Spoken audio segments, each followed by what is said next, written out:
بسم الله الرحمن الرحيم نحمده ونصلي ونسلم على رسوله الكريم وعلى آله وأصحابه أجمعين أما بعد فأعوذ بالله من الشيطان الرجيم بسم الله الرحمن الرحيم اتل ما أوحي إليك من الكتاب وأقم الصلاة صدق الله العظيم 21واں سپارہ ہے، ابتدائی آیت ہے۔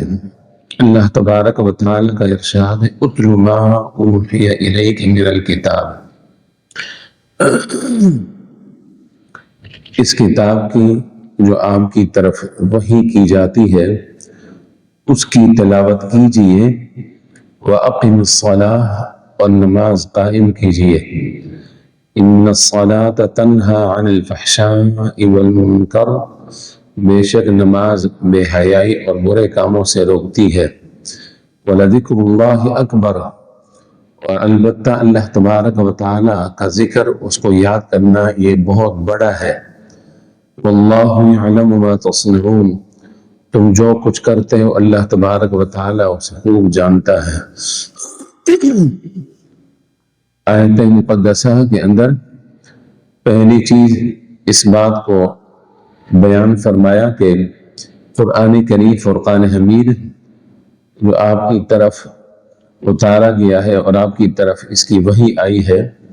اس کی تلاوت کیجیے، اور دوسری چیز فرمایا وَأَقِمِ الصَّلَاةَ، نماز قائم کیجیے۔ قرآن اللہ تبارک و تعالی کی طرف سے نازل کردہ ہے۔ قرآن کریم فرقان حمید کا یہ اعجاز ہے کہ شروع دن سے آج تک جس طرح یہ نازل ہوا، اس کے کسی حرف کے اندر اور کسی آیت کے اندر، کسی سورت کے اندر کوئی تبدیلی نہیں ہوئی، اور اس کی وجہ یہ ہے کہ اس کی حفاظت کا ذمہ اللہ تبارک و تعالی نے اپنے ذمہ کرم پر لیا۔ ارشاد فرمایا اِنَّا نَحْنُ نَزَّلْنَا الذِّكْرَ وَإِنَّا لَهُ لَحَافِظُونَ، اِنَّا تاکید کے لیے آیا ہے، جمع کا صیغہ، بے شک ہم، نحن ہم ہی ہیں، نزلنا بے شک ہم نے ہی نازل فرمایا، الذکر اس خاص ذکر کو، قرآن کو، وَإِنَّا یا پھر مزید تاکید ہے، تاکید پر تاکید، ان بھی اور اس کا پھر ساتھ پھر جمع کا صیغہ تو ڈبل تاکید، وَإِنَّا لَهُ پھر تاکید کے لیے، البتہ اس کے، لَحَافِظُونَ اس کی حفاظت کرنے والے ہیں۔ قرآن کریم فرقان حمید کی حفاظت کا ذمہ اللہ تبارک و تعالی نے اپنے کرم پر لیا، اس لیے اس کے اندر کوئی رد و بدل قیامت تک نہیں ہو سکتی۔ بعض حضرات نے مختلف روایات کو سامنے رکھا اور کہا کہ اس کے اندر تو تبدیلی ہوئی ہے۔ انہیں معلوم ہونا چاہیے کہ ہر روایت ساری وجہوں کے ساتھ اللہ تبارک و تعالی کے حبیب صلی اللہ علیہ وآلہ وسلم پر اسی طرح نازل کی گئی۔ تو جس طرح جو روایت آپ کی خدمت مقدسہ میں جبریل امین علیہ السلام لاتے رہے، اسی طرح اس کی تلاوت کرنا جائز، اور اس کے خلاف اس کو پڑھنا جائز نہیں۔ دوسری چیز فرمایا اقم الصلاۃ، نماز قائم کیجیے، نماز ادا کرنے کا نہیں بلکہ نماز قائم کرنے کا حکم ہے۔ علماء نے لکھا کہ اقامت صلاۃ اور اداء صلاۃ دونوں میں فرق ہے۔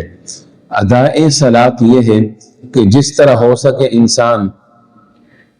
کھڑا ہو جائے، بیٹھ جائے اور جو ارکان ہے وہ ادا کر لے، لیکن اقامت صلاۃ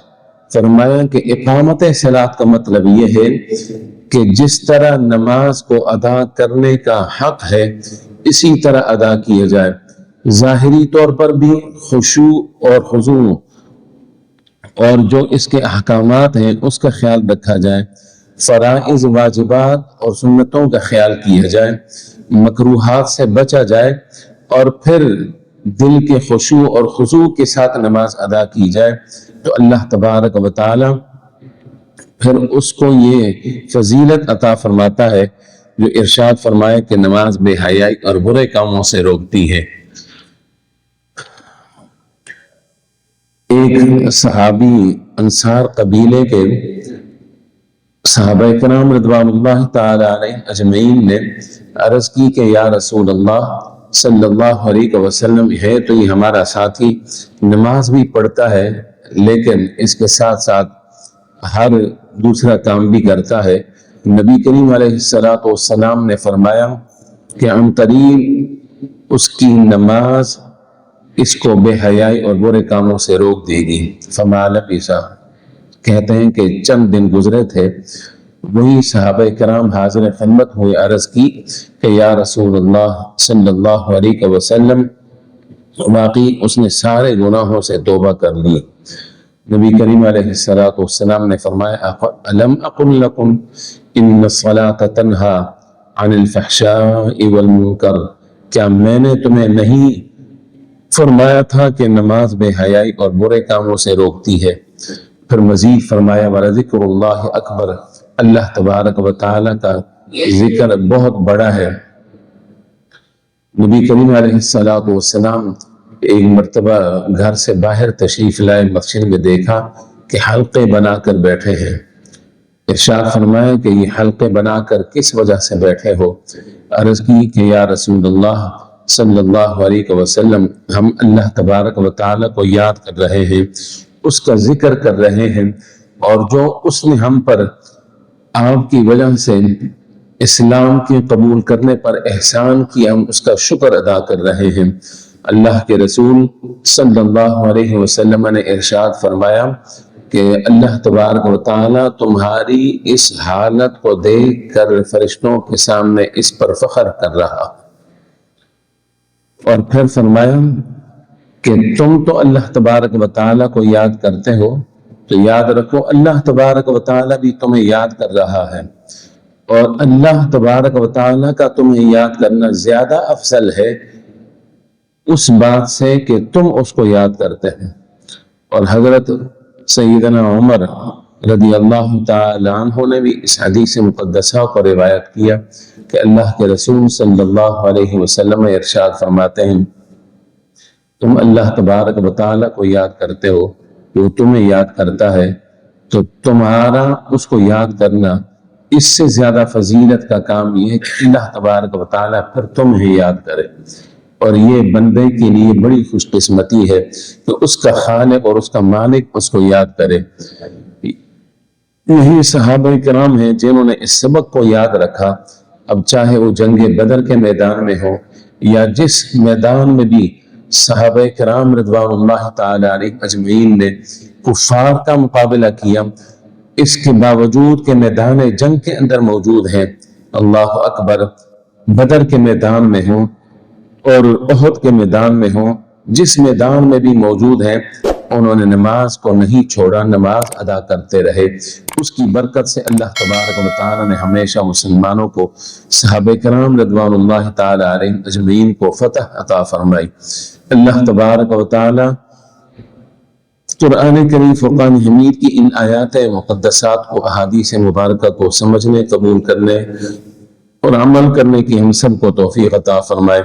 آمین۔ وما علینا الا البلاغ المبین۔